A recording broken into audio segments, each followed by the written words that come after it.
ठीक है। तो डाउन टाइम क्या है कि अगर एक यूनिट ऑफ हो गया है तो उसको कितना मिनिमम टाइम चाहिए होगा कि वो दोबारा ऑन हो। इसमें देखना है कि आपने एक यूनिट को जो है वो ड्रॉप करना चाह रहे हैं। अब यूनिट को ड्रॉप कर रहे हैं तो देखें कि अगला इसका स्टार्टअप कब अगेन रिक्वायर्ड होगा। तो अगर चेक ये करना है कि आप if the time is less than the minimum shut down time keep it committed. ठीक है, तो अगर आपने देखना है कि अगर इसका शट डाउन टाइम कमिटमेंट जो है वो मिनिमम उससे कम है तो फिर इसको आपने कमिटेड रखना है, ऑनलाइन ही रखना है। फिर आपने परफॉर्म करना है कॉस्ट कंपैरिजन, हर आवर्स की बेसिस पे है। The sum of early production cost for the next number of hours with the next unit to be dropped being continued committed or to be dropped being committed, and the sum of the restart cost for the next unit based on the minimum cost of cooling the unit or banking the unit। तो ये comparison आपने हर एक पे करना है कि आपने unit को ऑनलाइन रखना है और उसको डिकमिट कर देना है, ये कास्ट का कंपैरिजन करना है। अब आपने यूनिट को ऑफलाइन कर दिया, उसको कोल्ड स्टार्ट की तरफ लेके जाना है, कंप्लीट शट डाउन कर देना है, या उसको बैंकिंग में रख देना है। ये आपने जो है वो कॉस्ट का कंपैरिजन जो है वो करना है। ये इसमें हमने जो है वो मिनिमम वो भी किया हुआ था कि अप डाउन टाइम जो है वो स्टार्टअप कास्ट हमने इग्नोर की हुई थी। अब इस स्कीम को अगर आप देखें तो ये शट डाउन रूल को पैरेलल नहीं करती बिल्कुल, कि जिस तरह कि आप जैसे ये देखें कि यूनिट नंबर 2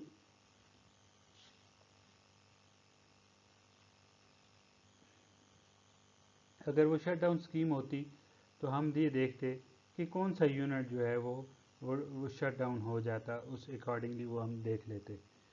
जिस तरह कि 2 शट डाउन हो जाता 600 मेगावाट पे, जबकि यहाँ पे जो है unit 1 is shut down at 400 megawatt. ये देखें, ये 400 मेगावाट पे, और सिर्फ यूनिट 2 जो है वो हमारे पास रह गया। तो ये हमारे पास basic priority list solution method है।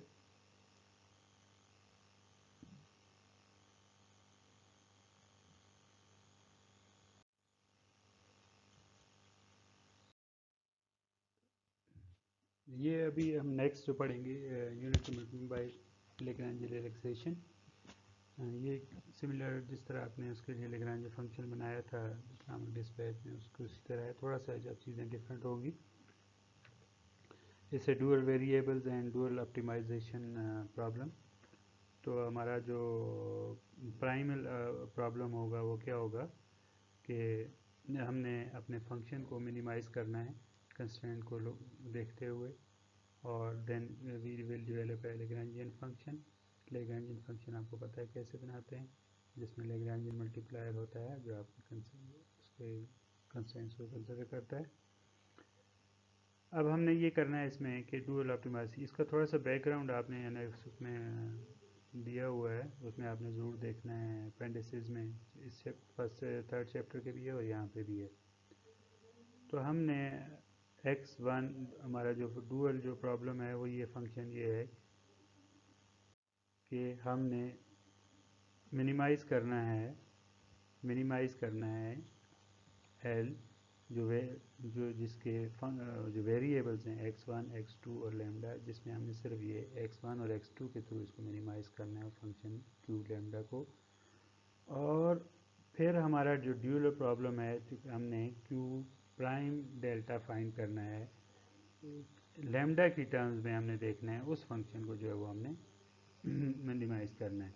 तो solution involves 2 separate optimisation problems, और कन्वेक्स ऑप्टिमाइजेशन प्रॉब्लम में कि ये गारंटी करता है कि ये प्रॉब्लम सॉल्व हो जाएगा। ये एग्जांपल आपने देखा होगा, ये बुक की वही एग्जांपल है जिसको हमने पहले भी इसको सॉल्व किया था। तो लैग्रेंजियन फंक्शन बना लिया हमने, ये हमारे पास जो है वो हमारे पास लैम्डा। तो हमने इसको डुअल फंक्शन को, इसको जो फंक्शन है इसको हमने मिनिमाइज़ करना है। तो x1 की वैल्यू जो है वो in terms of lambda find करनी है, 2 लैम्डा और लैम्डा बाई 2। ये वैल्यू ये प्रॉब्लम बिल्कुल स्टेप्स सॉल्व हो इसको ज़रूर देखिएगा। तो हमारे पास अब लैम्डा की फॉर्म में जो फंक्शन बनता है वो कैसे बनता है, लैम्डा स्क्वायर प्लस 5 लैम्डा। तो हमारे पास x1 की वैल्यू है 2 लैम्डा। ओके, x1 की वैल्यू है 2 लैम्डा। अब इसको जो है वो जो हमने क्यू लैम्डा फाइंड किया है कि तो इसका जो है वो मैक्सिमम फाइंड करना है। तो इसको इंटीग्रेट डेरिवेटिव लें और 0 के बराबर पुट करें तो आपके पास लैम्डा की वैल्यू आ जाएगी, दैट इज़ 2। अभी हम जो है वो लैग्रेंज रिसेशन मेथड यूज़ करेंगे, जो उसमें कोई भी फंक्शन हो सकता है, नॉन लीनियर या नॉन कन्वेक्स फंक्शन जो होता है। तो हमारा जो इटरेटिव प्रोसेस होगा वो बेस करेगा इंक्रीमेंटल इम्प्रूवमेंट पे कि स्टेप वाइज कैसे इम्प्रूव हो रहा है। लैम्डा, सॉरी ये लैम्डा लिखा हुआ है, तो लैम्डा की इम्प्रूवमेंट के साथ ही जो है वो चलेगा। तो सबसे पहले हम सिलेक्ट आर्बिट्री स्टार्टिंग लैम्डा करेंगे, फिर हम डुअल प्रॉब्लम जैसे पिछली लास्ट एग्जांपल में हमने किया है कि क्यू लैम्डा जो है वो मैक्सिमम की तरफ चला जाए। ठीक है, अब फिर लैम्डा को हमने अपडेट करना है। अब लैम्डा कैसे अपडेट, मुख्तलिफ तरीके हैं एरर की बेस पे। ये यहाँ पे जो है वो ग्रेडियंट एल्गोरिदम से यूज़ किया है कि एल्गोरिदम का जो वैल्यू है, जो डेल्टा की वैल्यू है वो कोई प्रीवियस वैल्यू प्लस जो उसका ग्रेडियंट है, gradient of the function into a step size alpha. Alpha जो है कोई भी स्टेप साइज डिज़ाइन पैरामीटर होते हैं, तो आप इसको अपडेट कर सकते हैं। अब ये उस ग्रेडियंट जो है वो ऑप्टिमल सॉल्यूशन की मिनिमम की तरफ जाएगा, ये ग्रेडियंट। अब प्राइमल फंक्शन जो हमने डिफ़ाइन किया और जो डुअल फंक्शन है, उन दोनों के दरमियान जो है वो हमने गैप डिफ़ाइन करना है कि ये गैप जो है वो कितना है। और प्राइमल फंक्शन जो है वो मिनिमम ऑफ एल, जो आप लेग्रेंजियन का मिनिमम फाइंड करते हैं उससे बनता है।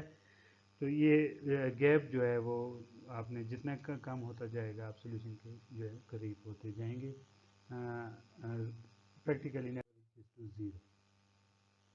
तो सबसे पहले हम एक वेरिएबल डिफाइन कर लेते हैं u with subscript i and superscript t। i define करता है यूनिट i, कोई भी यूनिट i जनरेटर i हो सकता है, और t डिफाइन करता है टाइम, और टाइम एट स्पेसिफिक टाइम 1 2 3 4 के कौन से स्लॉट में है आप।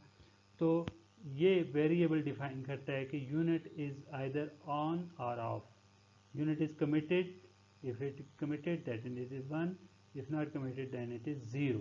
ठीक, हमारे पास लोडिंग कंस्ट्रेंट क्या होता है।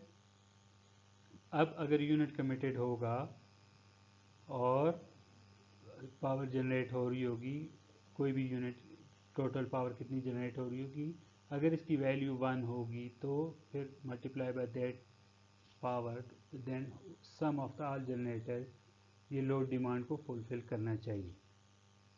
Understand, unit limits, unit if unit is a committed, okay, if it is 1 then it will follow minimum maximum limits. The unit can be operated between the two limits, that is pi minimum and pi maximum. Okay, I stands for ith generator. तो आपके पास अगर n generator हैं तो आपके पास I is from 1 to n, और t is time interval 1 2 3 4। ये आपने already देखा था unit minimum of time down time constraints क्या होते हैं, कि अगर आपका यूनिट एक दफ़ा ऑन हो गया ऑनलाइन तो एक मिनिमम टाइम होगा जब तक आप उसको ऑफ नहीं कर सकते, और अगर वो यूनिट ऑफ हो गया है तो एक मिनिमम टाइम होगा तब दोबारा उसको आप ऑनलाइन नहीं ला सकते। तो ये आपके पास आ गया ऑब्जेक्टिव फंक्शन। ऑब्जेक्टिव फंक्शन क्या है कि आपका जो कॉस्ट है वो कॉस्ट फंक्शन जो है प्लस कंस्टेंट्स कॉस्ट जिसका स्टार्टअप कॉस्ट है, और उस यूनिट के लिए जो कोई भी यूनिट जो है वो स्टार्ट कमिटेड है।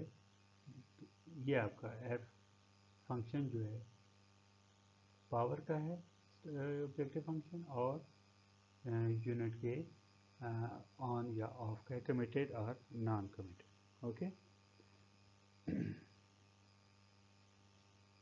इसके बाद इससे लेग्रेंजियन बनाते हैं, तो वही सिंपल प्रोसीजर है, लेग्रेंजियन फंक्शन। आपके पास आ गया कॉस फंक्शन।